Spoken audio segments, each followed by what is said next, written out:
और आइए अब देखते हैं शाम 5 बजे से पहले की 5 बड़ी खबरें।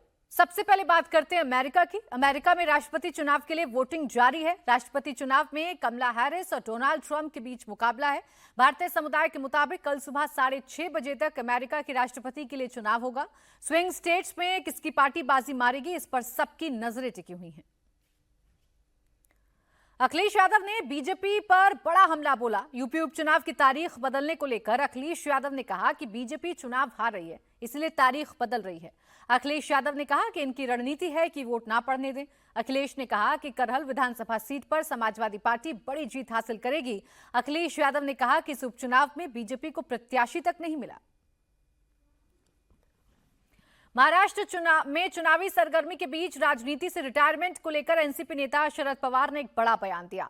रिटायरमेंट के संकेत देते हुए शरद पवार ने कहा, कहीं तो रुकना ही पड़ेगा। उन्होंने कहा, मुझे अब कोई चुनाव नहीं लड़ना, मुझे अब चुनाव को लेकर रुकना पड़ेगा और नए लोगों को आगे आना पड़ेगा। सुप्रीम कोर्ट ने उत्तर प्रदेश के 16,000 मदरसों को बड़ी राहत दी है। सुप्रीम कोर्ट ने क्लियर कर दिया कि यूपी में मदरसे जैसे चलते थे वैसे चलते रहेंगे। मतलब यूपी के मदरसों में पढ़ने वाले 17 लाख बच्चों के फ्यूचर पर कोई संकट नहीं है। सुप्रीम कोर्ट ने इलाहाबाद हाई कोर्ट के फैसले को रद्द कर दिया। कोर्ट ने यूपी मदरसा एक्ट को मान्यता दे दी है और कहा है कि मदरसा एक्ट संविधान के बेसिक स्ट्रक्चर का उल्लंघन नहीं है। हरियाणा के गुरुग्राम सोहना रोड पर भीषण सड़क हादसा हुआ, जिसमें 2 छात्रों की जान चली गई और 3 लोग गंभीर रूप से घायल हो गए। तेज रफ्तार कार का बैलेंस बिगड़ने से हादसा हुआ है।